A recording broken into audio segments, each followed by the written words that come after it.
तो चलिए शुरुआत करते हैं। खबर है ENBA यानी exchange for media news broadcasting award. इसमें एबीपी गंगा के ऊपर अवार्ड की बारिश हुई है। आपके अपने चैनल एबीपी गंगा का ENBA अवार्ड्स में जलवा देखने को मिला, जहां 4 गोल्ड और 1 silver ENBA award ABP Ganga को मिला है। और डिटेल्स जया ये भी बहुत जरूरी है दर्शकों तक पहुंचाएं। बिल्कुल। और एबीपी गंगा के प्राइम टाइम शो बात तो चुभेगी को 2 ENBA अवार्ड मिला है। बात तो चुभेगी को मिला best prime time show northern region का अवार्ड है। और इसके साथ ही बात तो चुभेगी को best current affair programme northern region Hindi का ENBA अवार्ड मिला है। हमारे खास शो यूपी का मूड क्या है को best early prime time show northern reason ENBA award मिला। इसके अलावा एबीपी गंगा को best news coverage northern region award भी मिला है। मुख्तार अंसारी को रोपड़ से बांदा जेल तक लाने की कवरेज को बेस्ट अवार्ड मिला। मुख्तार को रोपड़ से बांदा जेल शिफ्ट करने की लाइव कवरेज को best news coverage northern region का अवार्ड मिला है। और आपको ये भी बताएं कि एबीपी नेटवर्क के CEO अविनाश पांडे को भी CEO ऑफ द ईयर का अवार्ड मिला है। तो ये तस्वीरें हैं ENBA अवार्ड से जुड़ी हुई, जहां प्राउड मोमेंट था आपके अपने चैनल एबीपी गंगा के लिए। क्योंकि ऐसे ही लगातार अनाउंसमेंट होती रही गोल्ड के लिए और सोने की बारिश होती रही, जिसकी तस्वीरें आप देख सकते हैं। ये तमाम नाम जब एबीपी गंगा का पुकारा गया, उन शो से जुड़े हुए, उन शो का एक जो टेक्सचर था, फ्लेवर था, वो जनता को पसंद आया, यानी आपको पसंद आया। और इसी के लिए ये बड़ा सम्मान क्या है एबीपी गंगा। कांग्रेचुलेशंस।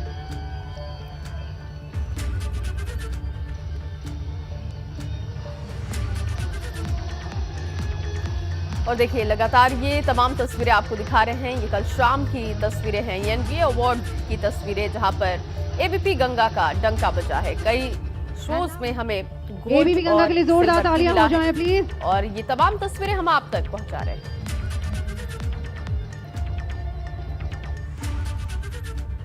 और चलिए अब बात करते हैं सपा सांसद शफीकुर रहमान बर्क की, जो कि अक्सर विवादों में रहते हैं। उनका एक और बयान सामने आया है जो कि आगे आने वाले वक्त में विवाद की वजह बन सकता है। स्नेहा, एक्चुअली उनका एक वीडियो सामने आया जिसमें वो मस्जिद में लोगों को संबोधित करते हुए कह रहे हैं कि मुसलमान एक हो जाओ, समय मदद के वक्त का है। डकैती डालकर दूसरे की जेब खाली मत करो, बल्कि एक दूसरे की मदद करो। तो शफीकुर रहमान बर्क का एक और तर्क सामने आया है, जो जाहिर तौर पर फिर से लाइमलाइट में है, विवादों में है, क्योंकि यहां मस्जिद पर वो पहुंच करके अपने भाइयों को क्या समझा रहे हैं।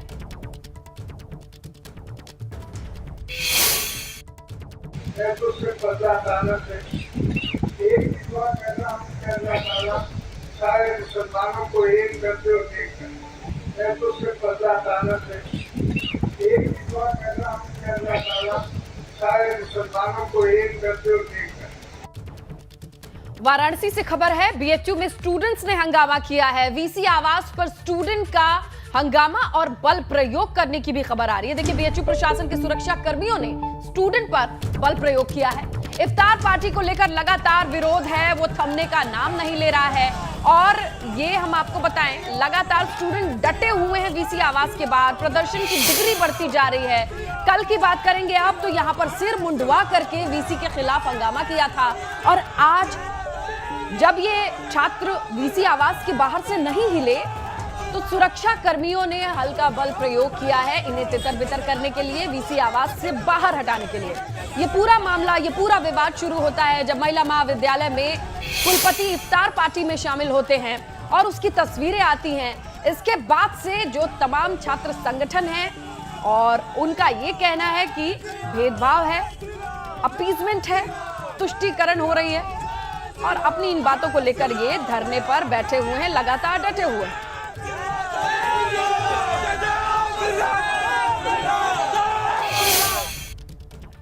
और वहीं यूपी में योगी सरकार आने के बाद से लगातार एक्शन दिखाई दे रहा है। योजनाओं के क्रियान्वयन पर भी काम हो रहा है और अब प्रदेश में रिटायर्ड होने वाले कर्मचारियों को पेंशन जारी होने वाली दिक्कतों को भी यूपी सरकार खत्म करने जा रही है। बिल्कुल, मुख्यमंत्री योगी आदित्यनाथ आज सुबह 11 बजे ई पेंशन पोर्टल का उद्घाटन करेंगे। लोक भवन में सीएम योगी ई पेंशन पोर्टल की शुरुआत करने वाले हैं। इस पोर्टल के शुरू होने के बाद फायदा होगा तमाम लोगों को। देखिए, रिटायरमेंट के बाद पेंशन और अन्य भुगतान के लिए कार्यालयों के चक्कर नहीं लगाने पड़ेंगे, जो कि बहुत बड़ी सिरदर्दी हुआ करती थी उन सीनियर सिटीजन्स के लिए जिनके कभी कुछ पेपर, छोटी मोटी डिटेल और बाबूशाही चलती थी, वो अब नहीं चलेगी, क्योंकि सीधे 3 दिन के भीतर खाते में रकम होगी।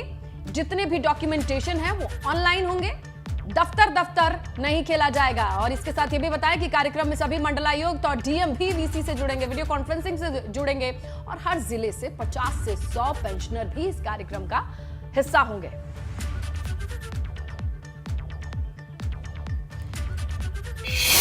तो इस खबर पर डिटेल लेते हैं हमारे सहयोगी अनुभव शुक्ला से। अनुभव, ये तमाम बुजुर्गों के लिए बहुत राहत भरी खबर है, लेकिन एक दूसरा पहलू ये है कि क्या तमाम लोग टेक्निकली साउंड हैं जो इसका इस्तेमाल कर पाएं? उसके लिए भी क्या विकल्प होगा?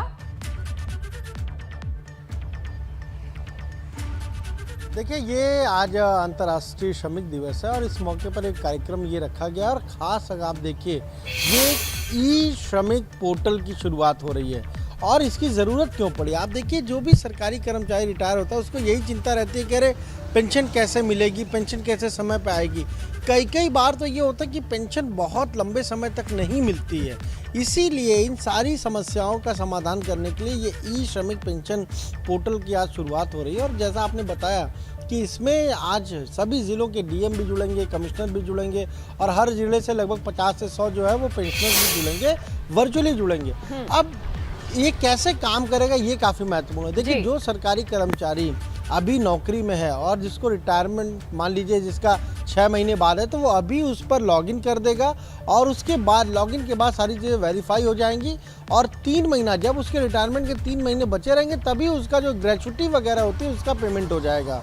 और एक और महत्वपूर्ण चीज़, अब उसको कभी भी कोषागार नहीं जाना होगा। यानी पहली पेंशन जब लेनी होती थी पेंशनर को, तो उसको कोषागार जाना पड़ता था, बहुत दिक्कतें वहाँ झेलनी पड़ती थी।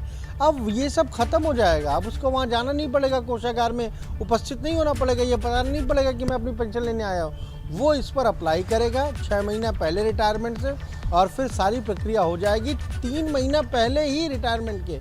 जो हम कहें कि ग्रेच्युटी है, ये सारी चीज़ तो मिल ही जाएंगी और फिर जब रिटायरमेंट हो जाएगा तो पेंशन भी उसी के जरिए मिलने लगेगी। तो ये एक अच्छी पहल है, क्योंकि हमने बहुत बार देखा है बहुत सारी जगहों जो लोग रिटायर ऑलरेडी हो चुके हैं वो भी पोर्टल पे रजिस्टर करके अपने आप को रजिस्टर करके सेवा का लाभ ले पाएंगे।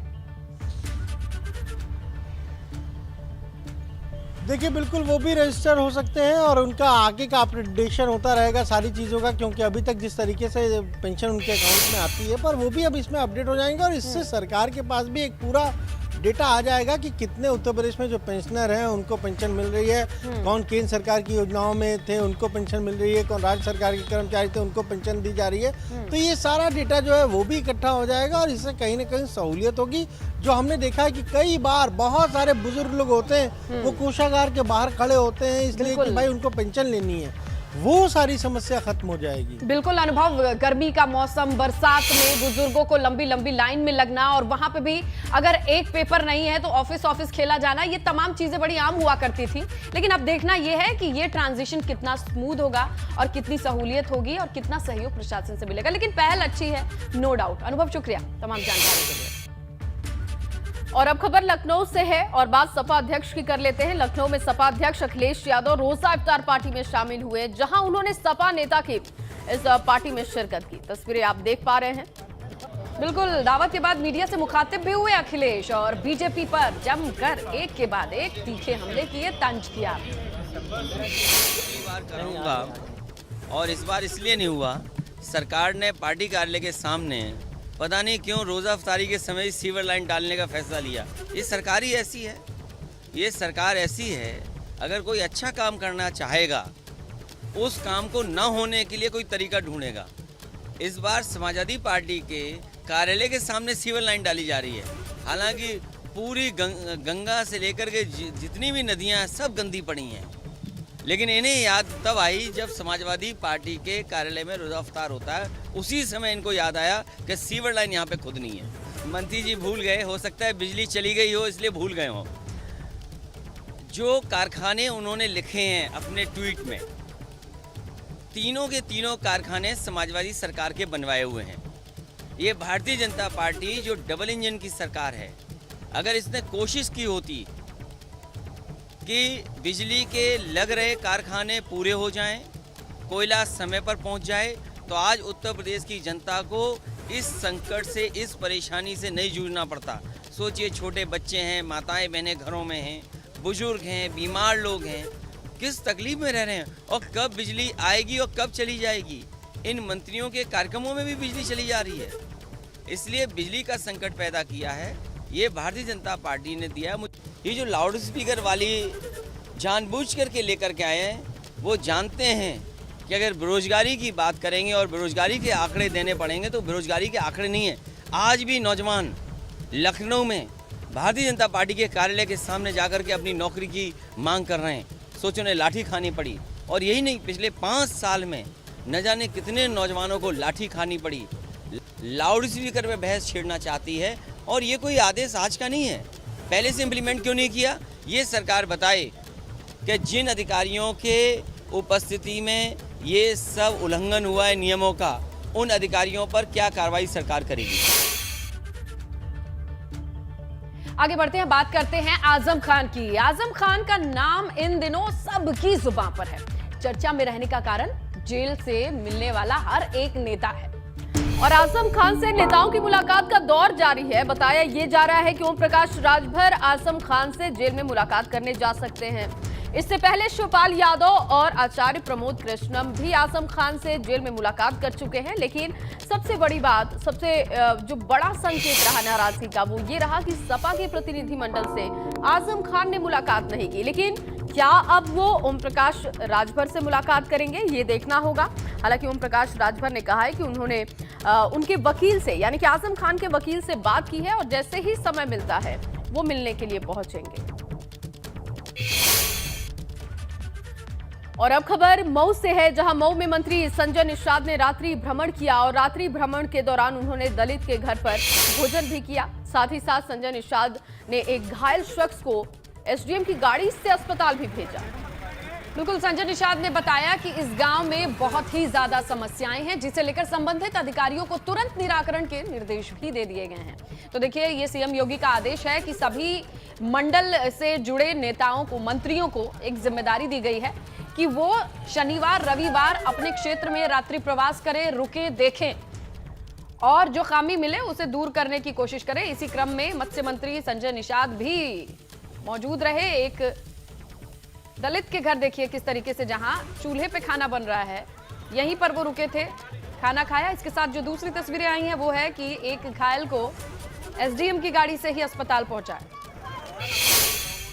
हमें तो बहुत मिली है, अधिकारी हैं, नेता भी लगाई गई। इन्हें समय सीमा के अंतर्गत उस काम को करने के लिए कहा गया। इससे प्रथम में तो सड़क नहीं, इस गाँव में आने जाने का रास्ता नहीं है। कुछ लोगों ने उसे, ज्ञान में आया कि कुछ लोगों ने उसे कब्जा कर रखा, उसे खाली कराएंगे। और यहाँ एक समिति बनाई गई, इसमें लाइन है, मतलब पोल गड़ गए हैं, लाइन तो इसमें तार नहीं है, मीटर लगे हुए हैं और ऐसे में बिल आ रहा, तो ऐसे संबंधित अधिकारी को कहानी सुनाई गई कि ऐसा क्यों हुआ, उसके खिलाफ कार्रवाई। और उधर मायावती सरकार में बने स्मारकों की बदहाली का मुद्दा उठने के बाद अब अधिकारी हरकत में दिखाई दे रहे हैं। बसपा महासचिव सतीश मिश्रा के सीएम से शिकायत करने के बाद इन स्मारकों को सुधारने का पूरा प्लान तैयार कर लिया गया है। बिल्कुल जया, देखिए इसके लिए लखनऊ विकास प्राधिकरण का क्या प्लान है, ये भी जान लेते हैं। बसपा की तरफ से अंबेडकर स्मारक, इको गार्डन, काशीराम स्मारक समेत तमाम जो स्मारक बने हैं उनकी बदहाली को लेकर शिकायत की गई थी। हाल ही में मुख्यमंत्री तक वो शिकायत पहुंची और अब एलडीए ने उन स्मारकों को लेकर काम भी शुरू कर दिया है। हमारे साथ में इस समय एलडीए के बीसी अक्षय त्रिपाठी जी हैं। सर, मुख्यमंत्री जी तक शिकायत गई थी बसपा की, फिलहाल क्या काम चल रहा है? जी, जो पत्र था उसमें मूलतः 2 भागों में हम उसको विभाजित कर सकते हैं। एक ऐसा जो स्मारकों के रखरखाव या कार्यों से संबंधित था और दूसरा कर्मचारियों की को जो लाभ मिलने उनसे संबंधित था। तो जिनमें हमें इंजीनियरिंग कार्य कराने उनको 3 भागों में डिवाइड है। जहाँ जहाँ पे आरएनएन कार्यदायी संस्था रही थी, आरएनएन से समस्त एस्टीमेट उसमें प्राप्त कर लिए गए, उनका बजट भी सैंक्शन हो गया। एलडीए से उसकी वेटिंग की प्रोसेस में सारे एस्टीमेट हैं। प्रयास है कि अगले 10 से 15 दिन में हम सभी के टेंडर कर देंगे। आगे बढ़ते बात करते हैं गोरखनाथ मंदिर हमले से जुड़ी बड़ी अपडेट सामने। वो ये है कि बड़ा खुलासा हुआ है, जहां मुर्तजा अब्बासी को लेकर अब तक का ये सबसे बड़ा खुलासा माना जा रहा है। जानकारी ये है कि आतंकी संगठन आईएसआईएस के संपर्क में मुर्तजा था। ADG law and order Prashant Kumar का कहना है कि आरोपी मुर्तजा आईएसआईएस के संपर्क में था। आपको पता है गोरखनाथ मंदिर परिसर में धारदार हथियार से सुरक्षा कर्मियों को भी घायल करने वाला मुर्तजा। इस पर बड़ी अपडेट, क्योंकि जांच लगातार चल रही थी और इस पर एडीजी लॉ एंड ऑर्डर ने जब जांच आगे बढ़ी तो इसकी जानकारी दी कि मुर्तजा के पास जो उसके तार हैं वो आईएसआईएस से भी जुड़े थे, क्योंकि हाईटेक टेक्निक आईआईटीएन था मुर्तजा और ऐसे में उसने अपनी तकनीक का इस्तेमाल और अपने एजुकेशन का इस्तेमाल किस तरीके से किया, इन तमाम चीजों की पड़ताल के बाद सामने आया कि आईएसआईएस से भी मुर्तजा के संपर्क थे। यूपी एटीएस की अब तक की गहन विवेचना एवं विभिन्न तकनीकी विश्लेषणों से अभियुक्त मुर्तजा के संबंध में निम्न तथ्य प्रकाश में आए हैं। अभियुक्त विभिन्न सोशल मीडिया प्लेटफॉर्म जैसे फेसबुक, ट्विटर, टेलीग्राम आदि के माध्यम से आईएसआईएस फाइटर्स एवं आईएसआईएस सिंपैथाइजर्स के संपर्क में था। अभियुक्त ने सोशल मीडिया प्लेटफॉर्म पर आतंकवादी प्रोपेगेंडा एक्टिविस्ट के समक्ष वर्ष 2013 में संसारुल तौहीद की बैयत उर्फ शपथ ली थी तथा वर्ष 2014 में इस संगठन का विलय आईएसआईएस में हो गया था। चलिए बात कर लेते हैं अलीगढ़ की, जहां दो पक्षों में विवाद में एक शख्स की मौत की खबर है। पूरा मामला चंडोस थाना इलाका का है, जहां दो भाइयों और ससुराल पक्ष के बीच विवाद हुआ, मारपीट हुई और इस मारपीट में एक शख्स बुरी तरीके से घायल हुआ। घायल शख्स को दोनों भाई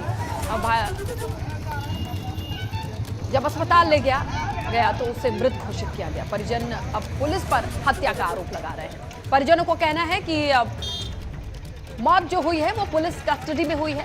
वहीं पुलिस का कहना है कि मामले की जांच की जा रही है और सच सामने आएगा। के इवेंट्स को भी देखने के लिए कहा गया है, साथ ही वहाँ पे जो भी सीसीटीवी आदि होंगे जिससे पूरा घटनाक्रम स्पष्ट हो जाए। उपरोक्त में जो भी वैधानिक प्रक्रिया है उसका अक्षरशः पालन करने के लिए भी आदेशित कर दिया गया।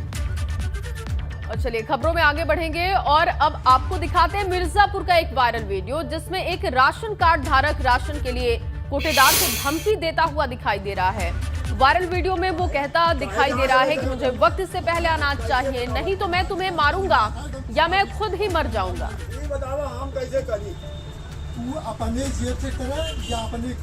वीडियो वायरल होने के बाद जिला पूर्ति अधिकारी ने कहा कि जांच कराकर दोषी व्यक्ति का कार्ड निरस्त भी होगा, साथ ही जरूरी कानूनी कार्रवाई भी होगी। एक वीडियो वायरल हो रहा है जिसको हम लोगों ने भी देखा है। उसमें से एक वो भुगता है, वो कोटेदार को संबोधित करते हुए कह रहा है कि मेरा खाद्यान्न चाहे जैसे भी हो, जहाँ से हो अपने बाप के घर से लाके जैसे भी हो आप उसको दो। इसको हमने भी संज्ञान में लिया है और हम अपने क्षेत्रीय खाद्य अधिकारी शहर के जो हैं उनको मैंने निर्देशित कर दिया है कि उसकी पता लगाए कि कौन है और क्यों ऐसा व्यवहार कर रहा है। अगर वो गलत पाए जाते हैं और अपात्र पाए जाते हैं तो हमारी पहली कार्रवाई होगी कि उनके राशन कार्ड को ही हम लोग निरस्त करेंगे।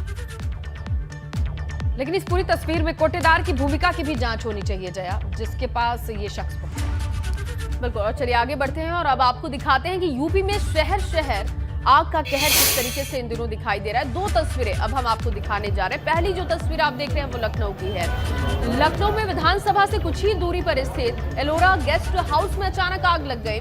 आग लगने से आसपास के इलाकों में अफरा तफरी का माहौल बन गया।